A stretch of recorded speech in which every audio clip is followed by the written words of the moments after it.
Are you okay? Who's that? It's over here, down here.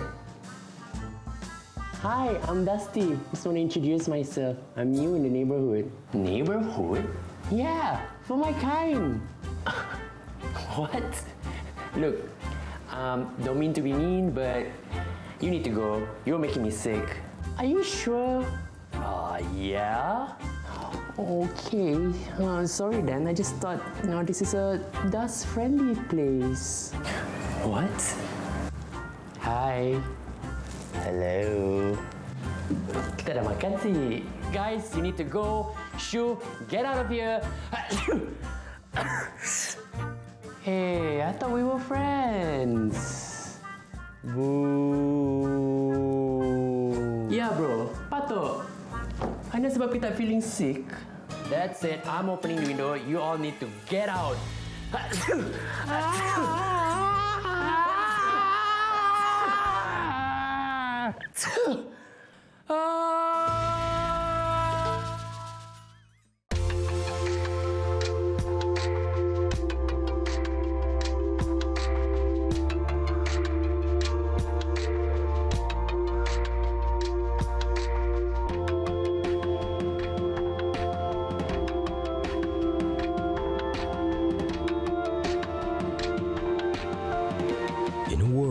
Filled with illness and disease, Arif is on a quest for informed health. Presenting My Health, My Choice. One host, 27 experts.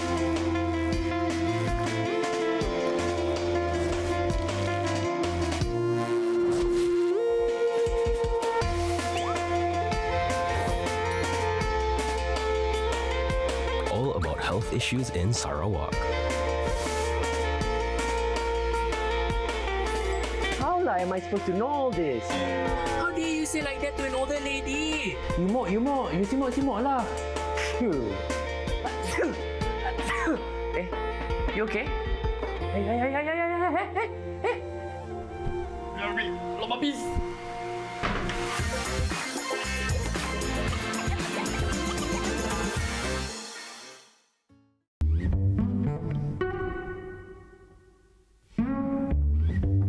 As we go about our daily lives, how many of us think about the breath that comes in and out of our bodies? Our respiratory system includes our nose, airways, lungs, and breathing muscles. And one way we can take care of our respiratory health is by thinking about air pollution. Many of us know about air pollution in an outside context. From vehicle and industrial emissions to open burning and seasonal haze, and also smoke from both traditional and e-cigarettes. Many cities across our country have gotten worse over the years. It always sounds like a good idea to go outdoors and get ourselves some fresh air. But when the air outside gets bad, we retreat indoors. During the surge of COVID-19 virus, our whole nation experienced staying in our homes nearly 24 hours a day. But did you know, it has been reported that Malaysians spend 60% of our time indoors. This includes time spent in our homes, schools, offices, restaurants, and the list goes on. In this sense, indoor air quality may have more effect on our lungs than outdoor air. We are constantly exposed to pollutants that we don't think about, which may or may not be detected by smell, and can react with other gases to form other pollutants in our air. Breathing in high amounts of pollutants can irritate our respiratory system and increase our risk of respiratory diseases. It has been found that children in homes with high pollutant levels are more likely to develop respiratory diseases such as asthma. Dr. Cole is a pulmonologist in the Department of Respiratory Medicine at the Sarawak General Hospital. Arif is going to learn more about indoor air pollution and its effects on us. Is there a way for us to know at a very early stage that we are having respiratory issues? If your underlying respiratory disease get uncontrolled, you need to go to consult your doctors more frequently and things like that without apparent cause. There might be a problem that something is happening in your house, affecting the control of your underlying disease. For general public, if the indoor air quality is not good, you might get allergic symptoms. You might have runny nose, you might cough more frequently, you might have difficulty in breathing, you might have irritative dry eyes, your skin might get eczematous, dry, and things like that. Sometimes it's not really in our control. We rent a house which is affordable to us, but it comes with a room with no windows. In that case, how can we improve the air quality of the house that we're staying in? Personal opinion is that if you have a small enclosed space with no windows for natural ventilation, of course we can look at artificial ventilation. You know, we can put on air purifier, we can put some exhaust fans and things like that to actually promote the airflow so that we can have a good exchange of air and things like that. So I think that can be done, but of course I'm not the expert. I mean, have to consult the engineers, the architect. I think definitely there are things that can be done. Here's Arif at HSL Tower, Sarawak's first GBI certified private building. Arif is with architect David Ong to discuss ways to improve indoor ventilation. Mr. David? Hi, Hello, how are you? I'm pretty good. Could you share with us some factors that goes into improving the quality ventilation in a building? Sure. So I'm going to, in the opinion of architect. Awesome. Okay. The best ventilation, first thing, natural ventilation is free and it's best. Basically, it's actually very simple, not precise science or any special science. It's talking about window openings, reasonable size, a sufficient size opening. So if you put the openings correctly, the airflow will be from one opening in and one opening out, so that you can actually promote what we call cross ventilations or stack ventilation. If you really want to enhance further your ventilation inside your building, install ceiling fans or table fans, because natural ventilation also depends on the wind pressure on the outside, which is not a consistent thing. It's not every day that you get wind, good wind that will bring you pressure and give you very good airflow in the building. Basically, when we have airflow, outside airflow in the building, you actually minimize the pollutants inside your building. At the same time, the airflow can give you better thermal comfort. Let's say a person wants to go look for a new house.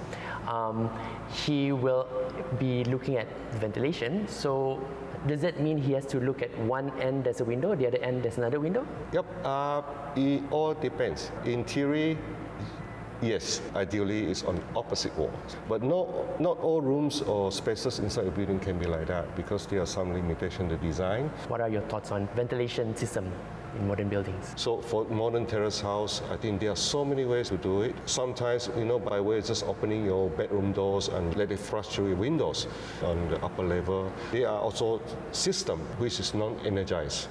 Like wind turbine. Wind turbine is so cheap and it's so effective. You can draw air out of your house every minute of the day. And the technology is so good now that even though there's no wind, it will still turn because of the thermal difference. But for apartments, it's a bit more restrictive, because they are going layer by layer, floor by floor. For standard apartment, there are many ways to design it. If you put your thoughts into it, yes, it can be achieved. In the case of apartments, designing or doing renovations so that there's more air coming in might be a bit of a challenge. So what are your thoughts on that? Because of inflation that comes in now, things are so costly. Young families, they find it more affordable to buy a small unit, so we just have to make do. But doesn't mean that small unit, studio unit is not livable. You can always design to make it livable. That all depends on the project requirement and the professionals. Leave it to the professionals. In the worst case scenario, where if the air quality inside the unit is not good, then you can enhance the air quality by using these appliances where dehumidifier comes in and also air purifier comes in. When I say those portable appliances, they don't create ventilation. Okay, they actually will probably enhance your indoor environmental air quality. Okay. And unless you have a very good system where your filter is a HEPA filters or that can remove pollutants, it can be detrimental to your health in terms of recycled air, stale air. What would be your ultimate advice to homeowners? Get a professional to audit your homes if you have existing homes, then to see whether you can improve the ventilations, whether passively or actively. Passively means you maybe some of the fixed window you can open it, or maybe do some adjustment to your rooms or layout, something like that. Actively is of course is by system. Get a professional to audit and improve that for a start. In your view, what will be the long term if people don't care about the ventilation in their homes? That will be a question for the doctors. My health, my choice. Your health, your choice.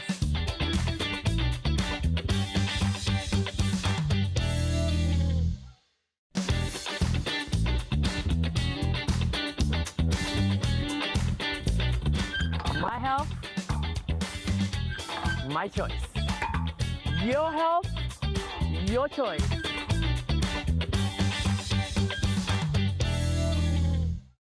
Arif is understanding the dangers of indoor air pollution from Dr. Ko. What are some of the things that we need to, be mindful of when we spend a lot of time indoors? I think a lot of our mothers, our ladies spend, and even now, a lot of men spend a lot of time in the kitchen.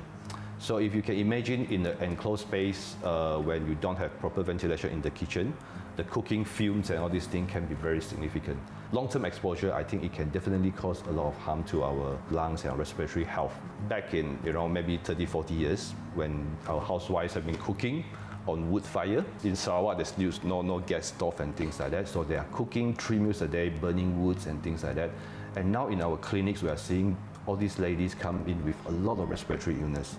It's because of this prolonged exposure. So we're just worried that the trend of now is cooking in the enclosed space without ventilation. So maybe in 20 or 30 years down the line, we might see the similar problems again. If possible, there's windows in the kitchen, proper ventilation hood, cooking hood, so that all the smokes, the fume can be diverted outside. What about air purifiers? Is it good for us? So just to give you a perspective, I think the usual recommendation for living areas, the recommended air change per unit is around 2 to 3 change per hour. Means in 1 hour time, your air in this living area should change 2 to 3 times. In hospital, when we're doing a lot of aerosol generalizing procedure, the recommended is around 10 to 12 change per hour to make sure we are safe and things like that. So I think when you're talking about air purifier for your house, number one, I think you need to know which area you intend to put your purifier there, and then you need to consult the manufacturer. How powerful is that purifier? Is it able to provide you adequate air change per hour for that area, at least 2 to 3 times per hour? Yeah, so I think that's the key thing. Of course, everyone will try to sell you their product, but I think that's the thing that we should know before we try to embark on it. And then air purifier will come with a lot of filter. So of course we recommend those that come with HEPA filter. Okay. Yeah. So it's a very high efficiency filter that's able to filter out almost 99% of dust or pollens or things like that. So buy those purifier that come with this kind of filter. Yeah. Okay, thank you for the tips to getting our next air purifier. Yeah, but I don't sell purifier. Certain houses, there's a damp area, or maybe there's like some leakages, water dripping from the roof. We never bother about it. It's just like a small issue. Another big issue that people tend to overlook is humidity in the house. With humidity, the biggest problem is mold. So the mold will come. You can see some walls that have black molds. Even in kitchen, a lot of time we didn't keep our kitchen sink dry enough. The sponge that we used to wash our dishes, we didn't clean it or dry it enough. And you can see the side of the sink. Sometimes it's very damp, and they grow some black molds and things like that. Check your kitchen now. I'm sure you will see some. And some even houses, when the floor is damp and moist, on the other side of the carpet might get mold everywhere. So when you have mold in your environment, it's very dangerous. You inhale all the fungus, the mold into the lungs. It can cause serious problem. As a respiratory lung doctor, we have seen quite a lot of patients come in with pneumonia, as in lung infection, by fungus, and it can cause serious issues. So I think humidity is a very big problem that we should really take care of. What would you say to maybe someone who only realized that, oh, there's a mole in my kitchen and I've been breathing this for the past 2-3 years, what can we do? So I think number one is get rid of those mold, clean it, make sure it's the area is well ventilated, keep it dry, and then if you do not have any symptoms at the moment, no need to be too worried. Your immune system have defend you from the fungus and things like that. But again, keep a healthy lifestyle. If you have any symptoms, of course, consult the doctor immediately. My health, my choice. Your health, your choice.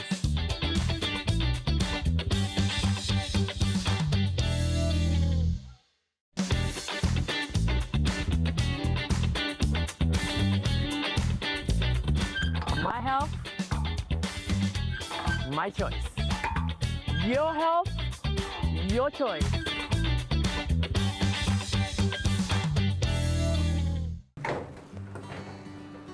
Dr. Ko, come on in. So, just to ask you about this bedroom lah, huh?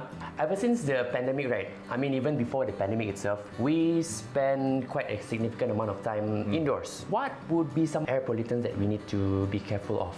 One thing that we have to be aware of is this house dust mite. They feed on our dead skin cells and they are everywhere. They're everywhere. They're everywhere. It's here now? Is it? Yeah, probably it's here. It's on soft surfaces. So Right. it's like on curtains. It can be on bed sheets, on your blankets, on your pillows, soft toys. House dust mites is known to cause problems, especially allergic. People with pre-existing health problems like asthma, they have allergics, rhinitis, stuffy nose, and eczema, skin rashes, things like that. They can exacerbate the underlying conditions. Yeah, so possible, you have to be changed, wash frequently, and it's possible put under the hot suns for UV lights. Those are measures to get rid of this house dust mite. For those with asthmatic patients, we usually recommend at least every 2 weeks. It's a big hassle, but for their better control of their disease. For general publics, we do not have any existing lung problem. It's logical to wash every month at least. When it's obviously soiled or dirty, we have to change it. Yeah, Right. Don't just keep it there for months. That's just bad. So, like for example, we're in this bedroom right now. We can see soft surfaces here and there. But hey, we have an aircon, so this helps, right? Oh. Yeah, in a way, yes, because I think aircon helps to circulate the air. So the air is not stagnant. I don't know how frequent people wash and service their aircons. There are 2 filters inside. Frequently when you open it up, they're full of dust, Yeah. sheets of dust and things like that. So those are filters that actually makes the air in this space cleaner. So if you don't clean that filter, your lungs will be the filter. All the dust, whatever, will be in the lungs. Arif and Dr. Ko are back in the living room. Arif brings up something that has been on his mind. I think it's time for us to address the elephant in the room. We cannot talk about air pollution and respiratory health without talking about smoking. Just want to get your opinion. What are your thoughts on this? To be honest, when I advise my patients, I will ask them to be more cautious. Of course, if you have kids, children around in the house, be more cautious because they are still developing. You don't want to make any harm to them. And of course, like pregnant patients and things like that, we want to be a bit more cautious. The message from us is very clear. Smoking definitely kills. We've been seeing far too much hospital admissions, diseases linked related to smoke. We are seeing more and more, and it's just not from respiratory health points of view. We're spending too much money on smoking-related health diseases. The situation now in Sarawak, is there a downward trend or is it an upward trend? In Malaysia, I think the prevalence of smoking is around 20%. So 20% of our population smokes. And it's the same as Sarawak as well. In general, tobacco smoking is going downtrend. Alright. Even by World Health Organization estimation, by 2030, the whole trend of tobacco smoking is going down. So everyone is quite happy that, okay, we are being more health conscious, reducing the smoking and things like that. But I think the big issue is that just not a real figure. When tobacco smoking is coming down, the new kids on the block is going up. E-cigarette, vaping, those are picking up. That itself brings a very big issue as well. The public perception of it is healthier than tobacco. Is this true? It's a big myth that people take it as a safer alternative to tobacco smoking. It's definitely no. The problem, number one, is there's already a distinct disease that's related to e-cigarette and vaping. It's called the e-cigarette and vaping related lung injury. In short terms, they call it EVALI, E-V-A-L-I. It's already been reported worldwide in the Western world, including Malaysia, including Sarawak, and we have few cases reported as well. So patients exposed to this e-cigarette and vaping come in with respiratory failure, as in they cannot breathe themselves. And when you do a chest X-ray or CT scan on the chest, it's all white out, and they need to put on life support, and they can go very ill. You don't even know what's the content. And then a lot of time with flavoring and all these chemical, it can get very dangerous. And when you heat up all this juice, you don't know what kind of compound it produces. And it's very difficult to track down because you can get it online, any shop. So one of the scientific content that actually cause problem is vitamin E acetate. So those are already proven in studies in the US that it will cause problems to the lung. It will cause certain types of pneumonia, which lung infection, inflammation, that will eventually lead to, you need life support and things like that. And the other thing is the vape coil that inside those devices, what kind of fumes they produce, what kind of harm it will do to your lungs. I think those are really things that we should think about when ones want to switch from tobacco smoking to vape. It's definitely not a healthier alternative. Yeah. Right. So it might cause more harm. Yes. In 2022, our then Minister of Health, Khairi Jamaluddin, had announced that Malaysia will introduce a new legislation to make smoking and owning tobacco products illegal for those born after 2005. What do you think about the recent bill that makes kids born after 2005 impossible for them to have access to cigarettes? What are your thoughts on this? We can have a lot of bills, a lot of laws, but if there's no enforcement, there will be no use as well. And then I think when you make a formal bills as such, there's a lot of other ways to get things. So for those who really want to smoke, there's always a way to get things. So it's a good move, I can't deny that, but I think there's still a long way to go to make it a really successful program or things like that. Education still play a very important role. One very good data from our National Health and Morbidity Survey, we found that in Malaysia and also in global statistic, a lot of smokers start very young. They start around 18 to 25 years old. In Malaysia, it's around 18 years old. So you can imagine that habit pick up during such a young age, and it become a deep-rooted habit when they go to adulthood, and it's very difficult to give up smoking. We have to educate our children from very young age that smoking is problematic, it's harmful, so that they would not even want to think to go on to be a smoker. Anything to keep in mind for smokers, maybe in the long term, or what would be a benefit in the long term and all? So I think the first step is to acknowledge that this is something you want to change. From the medical standpoint, you can always go to your doctors. There's a lot of medication, there's a lot of counseling advices available to help, especially in very dedicated quit smoking clinic. Thank you so much for our conversation today. Okay. And after having this fruitful conversation with you, I'm reflecting on myself as well. In the long term, it is very, very beneficial to reduce or stop smoking. As we all gonna go into our life, we're gonna start a family, we're gonna be a role model to our kids or future generation, so might as well we start as soon as possible lah. Here's a recap of this episode. Because we spend most of our time indoors, indoor air pollution can greatly impact our respiratory health. We can prevent indoor air pollution by improving the ventilation and air quality in our living spaces. For better indoor ventilation, sizable windows placed correctly can promote natural airflow. Wind turbine ventilators can flush out air at low costs. And kitchen hoods can remove any smoke and fumes from kitchens. For enhanced indoor air quality, choose HEPA filters and air purified systems. Practice routine cleaning for soft surfaces. Check and clean your air conditioners regularly. Control humidity levels to prevent the growth of mold. And avoid or quit smoking. You can visit your nearest government health clinic to enroll yourself in a quit smoking program. Don't forget to educate your children about the risks of smoking too. For more advice about improving indoor air, have your living spaces audited by a professional. Finally, if you notice any signs of illness which could be related to poor indoor air quality, such as allergic symptoms, coughing, or difficulty breathing, see a doctor immediately. Because every breath matters. Remember, my health, my choice. Your health, your choice.